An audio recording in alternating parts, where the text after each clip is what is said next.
caawa kale ayaa dib loo istaaray iyadoona ku beegan habeenkii dagaalku ka bilowday magaalada Laascaanood 6 February 2023 habeennimadaas ugu dambeysay iyadoo habeenkan caawa oo kale ay ugu dambeysay in biyo ay ka cabaan shacabka ku dhaqan caasimadda magaalada Laascaanood.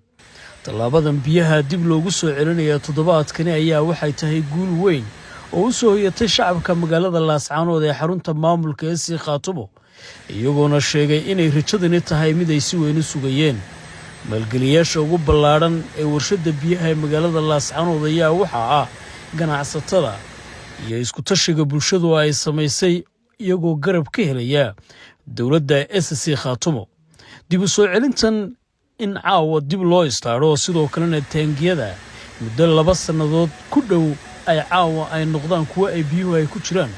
sidoo kalena loo diyaar garoobaya munaasabadda weyn ee furitaanka warshada biyaha oo ay si weyn ugu tiirsanayeen kumanaan kun oo ka mid ah dadweynaha caasimadda ee si Khaatumo iyo nawaaxigeeda, iyadoo dadaalkani uu yahay mid si weyn ay taariikhda baaldahab ugu gali doonaan dadka ku dhaqan deegaanka isku tashiga, sidoo kalena ka soo kabashadii dhibaatada lixaadka lahayd ee ku dhacday.